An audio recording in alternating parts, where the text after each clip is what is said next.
What if I told you that your addiction is not a curse, but a language, a secret way in which God speaks to his chosen ones? Carl Jung made a discovery so shocking that religion could never accept it. Addiction is not simply human weakness. It is the whisper of a higher force trying to awaken something buried deep within the soul. You see, while most people see addiction as punishment, Jung understood it as a spiritual dialogue, the endless craving, the obsession, the guilt, the cycle of falling and rising again. None of it is random. It is how God communicates with those he intends to transform. Every addiction carries a message, a hidden code meant only for those strong enough to face it. Alcohol, lust, control, ambition, pain, they are not accidents. They are symbols of hunger pointing to what your soul has forgotten. And only those marked by divine purpose experience this inner fire so intensely. Do you ever feel trapped by your own desires yet unable to let them go? That paradox is the proof, because Jung found that the more you fight what you crave, the further you move from what it's trying to teach you.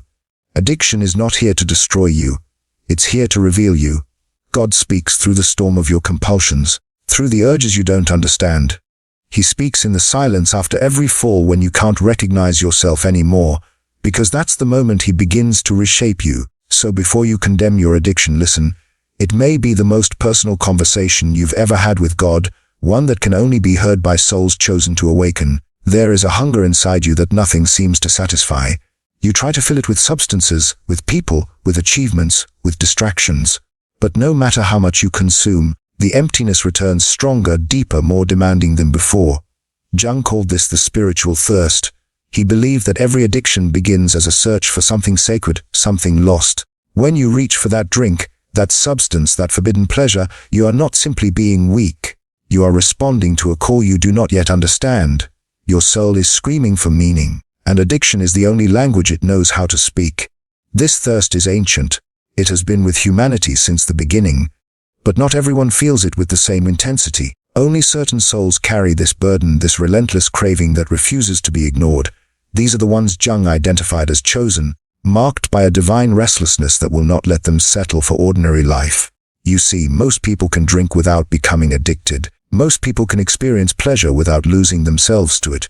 But you cannot, and that is not your weakness. That is your sign. The thirst that cannot be quenched is proof that something greater is trying to reach you, trying to pull you toward a transformation you keep resisting. Jung discovered that alcoholics in particular carried a unique spiritual wound. He saw that their addiction was not about the alcohol itself. It was about the desperate attempt to touch something transcendent, something beyond the mundane reality that felt too small for their souls. They drank to feel connected, to feel alive, to feel anything other than the suffocating emptiness of a world without magic. But here is the twist. The addiction itself becomes the barrier. The very thing you use to satisfy your thirst becomes the thing that keeps you thirsty. You drink to feel whole, but the drinking fractures you further.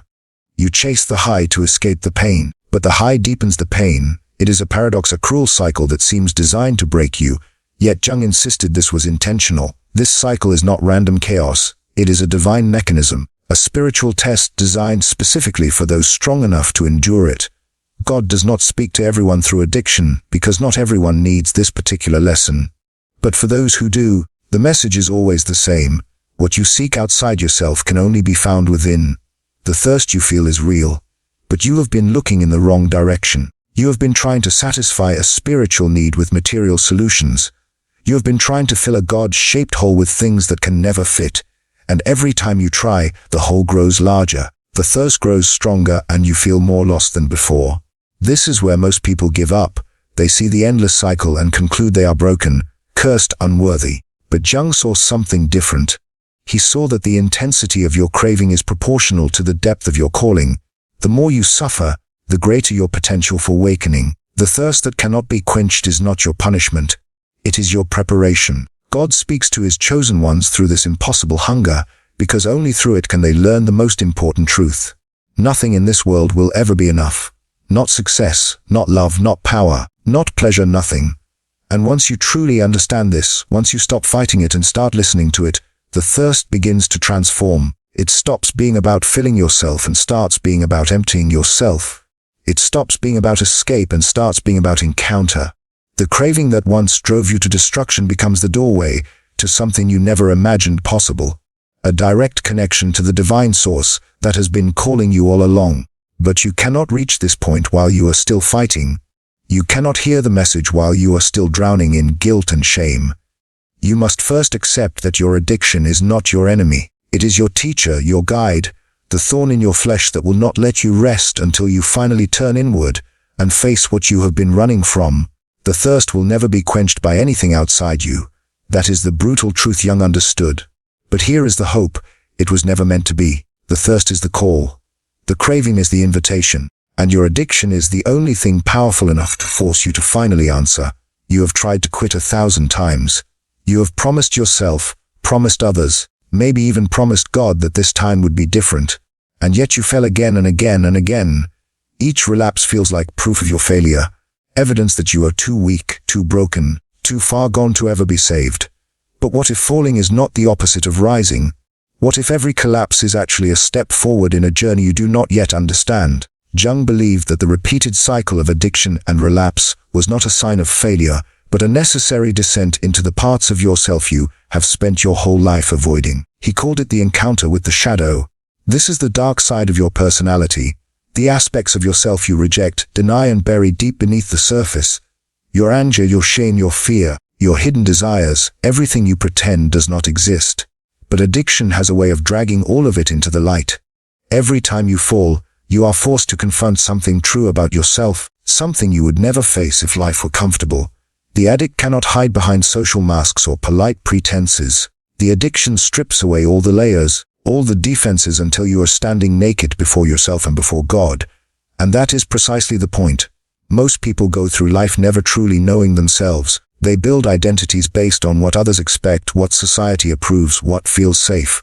But the chosen ones, the ones marked by addiction, do not have that luxury. They are forced into the depths whether they want to go or not, and every fall takes them deeper. Jung understood that this descent is sacred. In ancient myths and spiritual traditions, the hero always has to descend into the underworld before they can ascend to the heavens. They have to face the monsters, the demons, the parts of themselves they fear most. Only then can they claim their true power. Only then can they be reborn. Your addiction is your underworld. Every relapse is another layer peeled away, another illusion shattered, another false self destroyed. It feels like death because in a way it is. But death is not the end. It is the beginning of transformation. And God speaks most clearly in the places where you feel most lost. You see, the falling is not random. It follows a pattern, a rhythm that Jung recognized as deeply spiritual. You rise with hope. You fall with despair. You rise again with determination. You fall again with guilt over and over. And each cycle teaches you something essential. You cannot save yourself through willpower alone. You cannot overcome this through discipline or control or sheer determination. This is the hardest lesson for the chosen ones to learn, because most of you are fighters. You are strong, capable, used to conquering obstacles through force of will. But addiction does not respond to force. The harder you fight it, the stronger it becomes. The more you resist it, the tighter its grip. And so you must learn to stop fighting and start surrendering. Surrender does not mean giving up. It means recognizing that you are facing something more powerful than your ego, something that requires a different kind of strength. It means admitting that you need help, that you cannot do this alone, that the path forward is not up but down, further into the darkness, further into the unknown, further into the parts of yourself you have spent your whole life running from. Jung found that those who eventually break free from addiction do not do so by conquering it. They do so by integrating it. They stop seeing their shadow as the enemy and start seeing it as a part of themselves that needs to be understood, accepted, and transformed. They stop fighting the fall and start learning from it. Each time you collapse, you are being given a gift, a chance to see yourself more clearly, a chance to understand why you crave what you crave, why you run from what you run from, why you hurt in the ways you hurt. And with each fall, if you are willing to look, you come closer to the truth that will set you free. The path is not a straight line upward. It is a spiral downward and then upward again and again, until you finally reach the center. And at the center you will find what you have been searching for all along. Not in the substance, not in the high, not in the escape, but in the person you become through the journey of falling and rising, breaking and healing, dying and being reborn. There is a part of you that watches from the corner of your mind. It knows every secret you keep, every lie you tell yourself, every moment of weakness you pretend never happened. This is not your conscience. This is something older, something deeper. Jung called it the shadow, and it has been with you since birth, growing stronger with every truth you refuse to face. Your addiction feeds on this shadow. It thrives in the darkness of everything you deny about yourself. The rage you swallow, the pain you ignore, the desires you label as shameful. All of it gets pushed down into this hidden place, and there it waits, gaining power until one day it erupts in ways you cannot control. You think your addiction is about weakness, but Jung saw it differently. He understood that addiction is the shadow's way of forcing itself into your awareness. It is not trying to destroy you. It is trying to be seen, to be heard, to be acknowledged. Because what you refuse to face in the light will eventually consume you in the dark. Every craving carries a message from your shadow. When you reach for that drink, that drug, that destructive behavior, you are not simply seeking pleasure or escape. You are responding to a part of yourself that has been silenced for too long. A part that holds truths you are terrified to admit. A part that knows exactly who you are beneath all the masks you wear. Most people spend their entire lives running from their shadow. They build comfortable lives, surround themselves with distractions, and never look too closely at the darkness within. But God does not choose those people for this particular journey.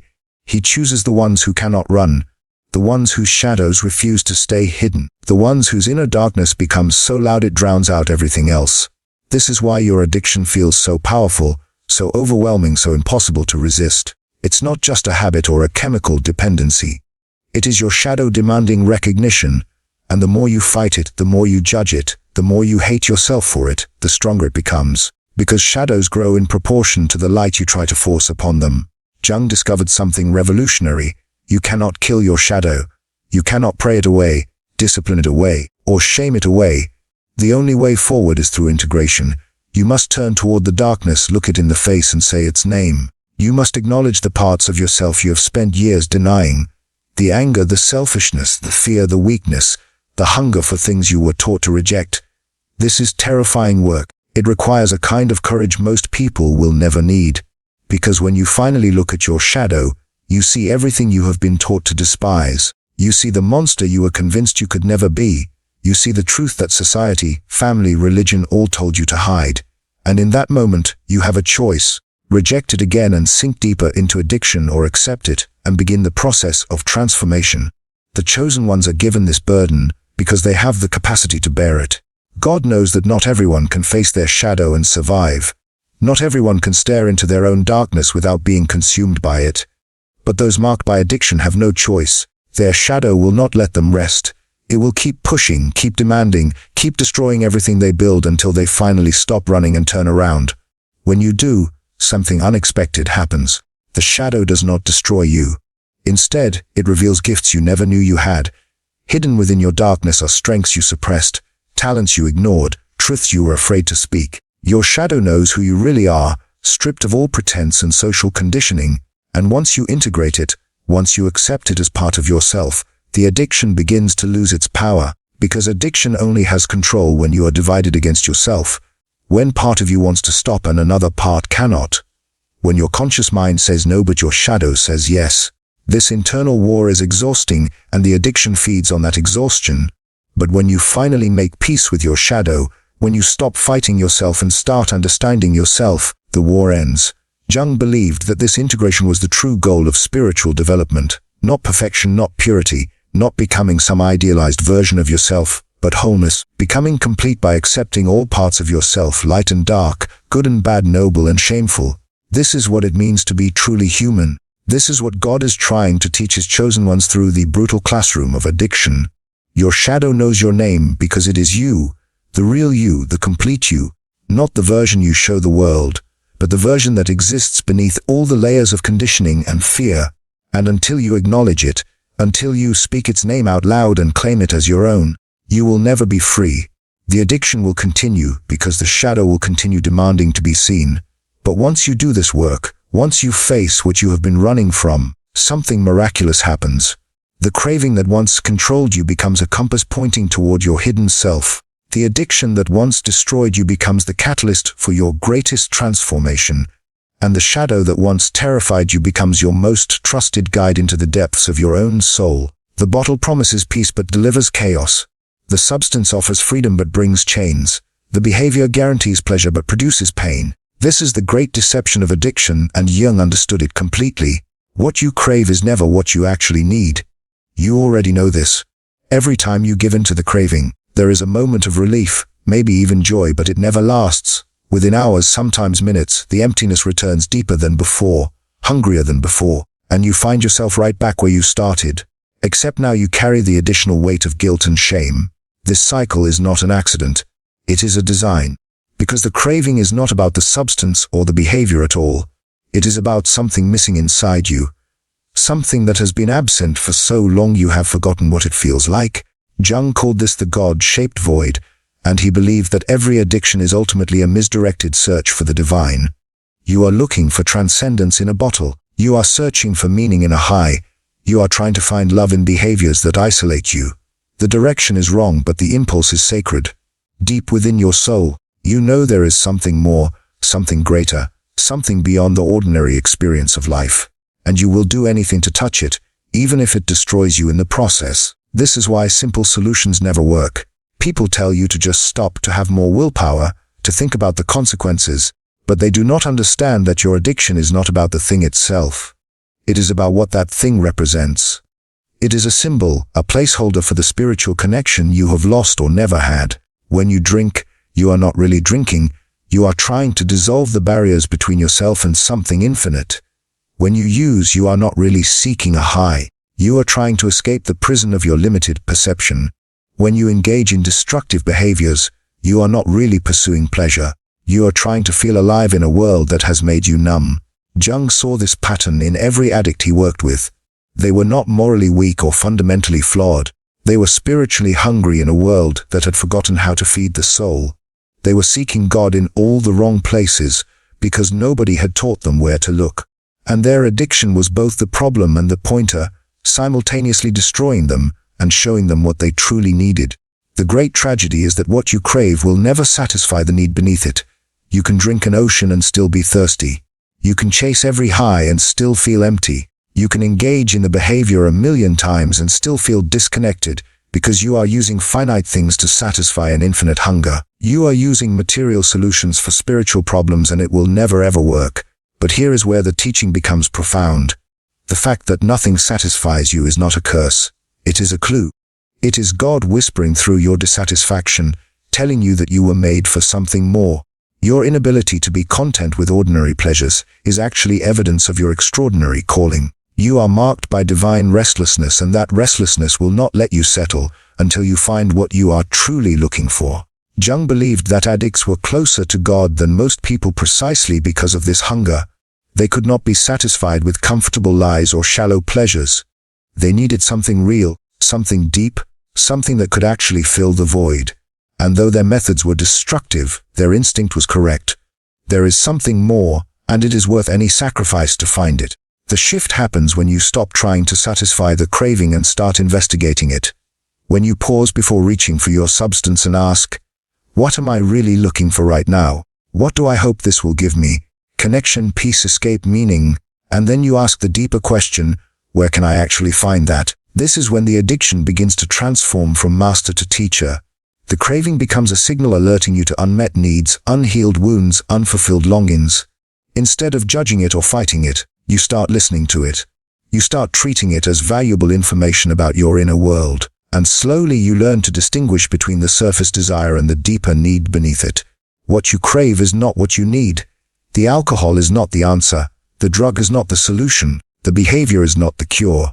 But the craving itself, when properly understood, becomes the map that leads you home. It shows you exactly what is missing, exactly what your soul is starving for, exactly where you need to direct your attention.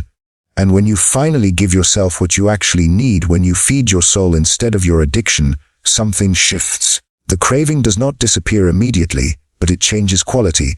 It becomes less desperate, less consuming, less powerful, because you are no longer trying to fill a spiritual void with material things. You are finally addressing the real hunger that has been driving you all along. There is a wound inside you that never closes. You have tried everything to make it go away.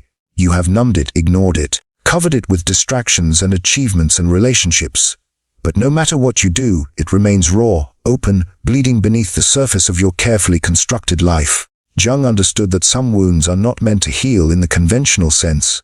They are not mistakes or accidents or punishments. They are sacred marks placed deliberately on souls chosen for a specific purpose. These wounds are doorways, and your addiction is what keeps forcing you back to stand in front of them whether you want to or not. Most people have pain in their lives. Everyone experiences loss, betrayal, disappointment, trauma. But for some, the pain runs deeper. It becomes woven into the fabric of who they are. It shapes every decision, colors every relationship, drives every self-destructive behavior, and no amount of therapy, medication, or positive thinking seems to touch it. This is the sacred wound.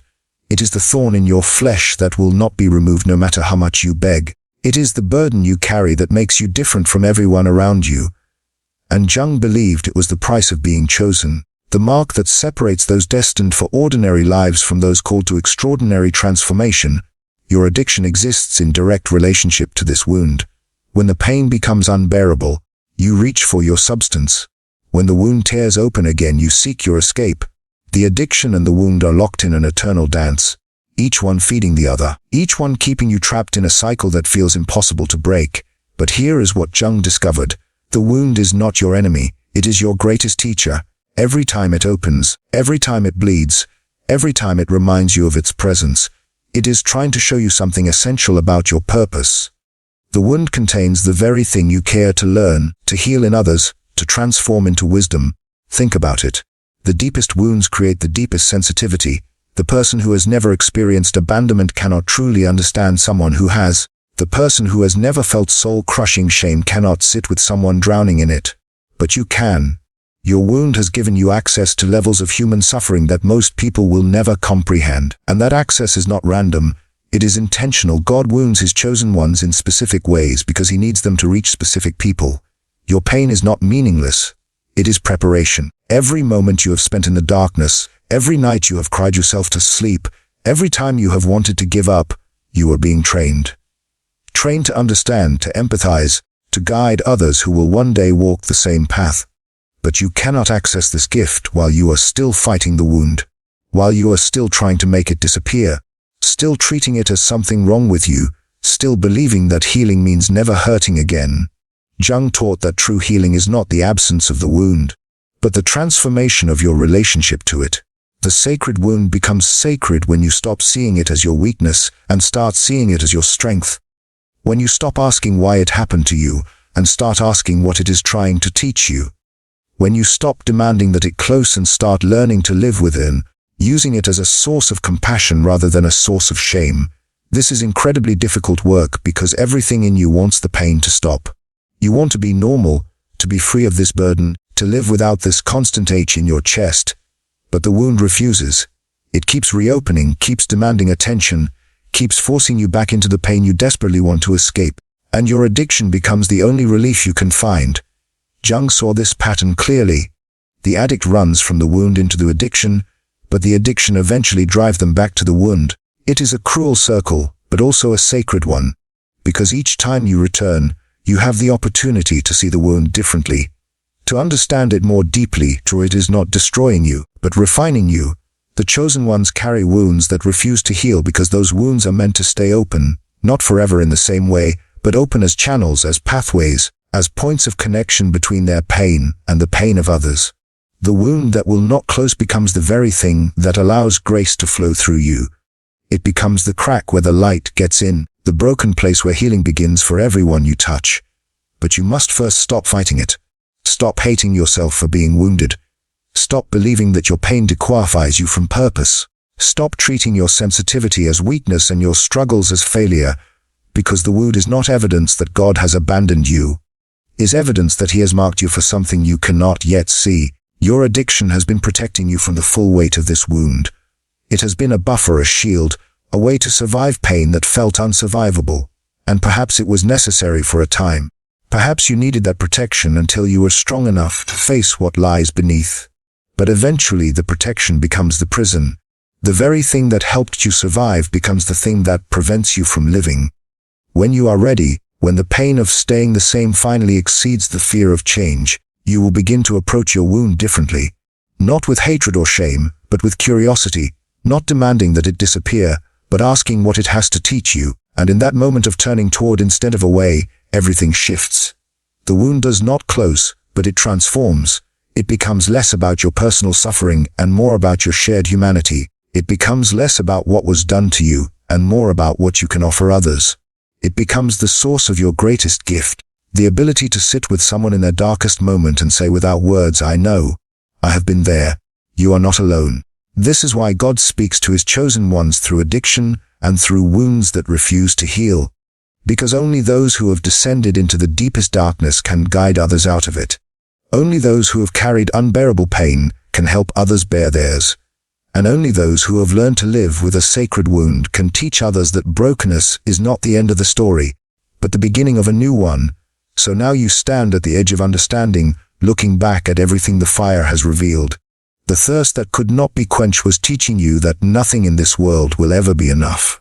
The falling that felt like failure was actually the descent you needed to meet your truest self. The shadow that terrified you was simply waiting to be recognized, to be integrated, to become your guide instead of your tormentor. The craving that consumed you was always pointing towards something deeper, something sacred that you were seeking in all the wrong places. And the wound that refused to heal became the very crack through which your light now shines. This is what Jung understood and what few others have dared to say. Your addiction was never the enemy, it was the messenger. God does not speak to everyone through such devastating means because not everyone needs to be broken open in this particular way. But you did, and now you know why. You were chosen not for comfort but for transformation, not for ease but for depth, not to live a simple life, but to walk a path that would forge you into something unbreakable. Every moment of suffering, every relapse, every shame-filled mourning, every desperate prayer was all preparation. You were being trained in the darkness so you could carry light into places where others cannot go. The conversation is not over. God is still speaking through your questions, through your ongoing journey, but now you can finally hear him, not in the noise of your addiction, but in the silence after you stop running, not in the high, but in the hunger that the high could never satisfy, not in the escape, but in the return to yourself again and again. No matter how many times you fall, you are awake now, and that changes everything.